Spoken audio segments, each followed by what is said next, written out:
Good morning everyone, I am Shilpa Das and welcome to 5 Paisa. इस video में हम देखने वाले हैं intraday Nifty and bank Nifty के लेवल्स। इसी के साथ आपको हम हर रोज की तरह आज भी देंगे स्टॉक के रिकमेंडेशंस और जो स्टॉक्स पहले आपको रेकमेंड कर चुके हैं उनके परफॉर्मेंस के बारे में जानेंगे और कुछ इंपॉर्टेंट स्टॉक से रिलेटेड न्यूज एंड अपडेट्स पर भी नजर डालेंगे। आगे बढ़ने से पहले जिन व्यूअर्स ने अभी तक हमारे चैनल को सब्सक्राइब नहीं किया वो जरूर कर लें।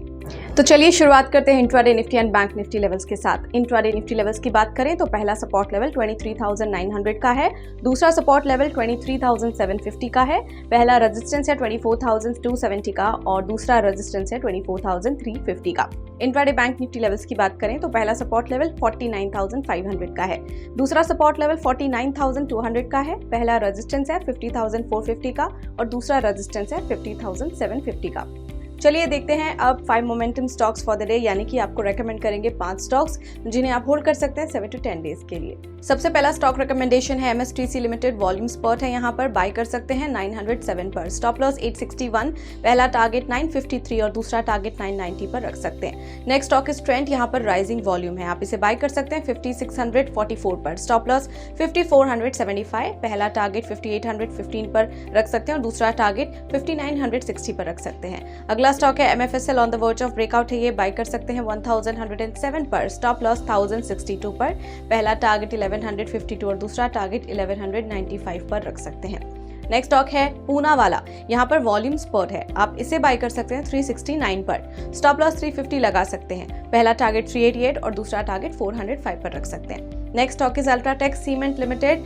फ्यूचर यहाँ पर बियरिश फॉर्मेशन है तो आप इस स्टॉक को सेल कर सकते हैं 11,272 पर। स्टॉप लॉस 11,610, पहला टारगेट 10,930 और दूसरा टारगेट 10,600 पर रख सकते हैं। परफॉर्मेंस ऑफ ट्रेडिंग पिक्स, यानी कि जो कॉल्स हमने आपको रेकमेंड किए थे उनकी बात करें तो Berger paint future went down 3.1%, इसका हमने आपको सेल रिकमेंडेशन दिया था।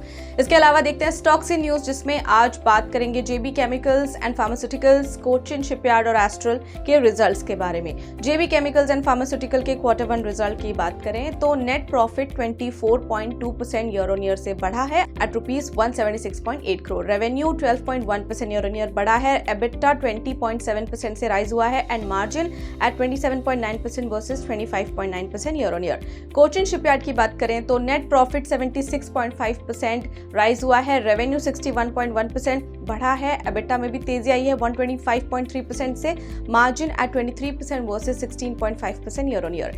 एस्ट्रल के Q1 रिजल्ट की बात करें तो net profit 0.2% year on year बढ़ा है एट ₹119.5 करोड़।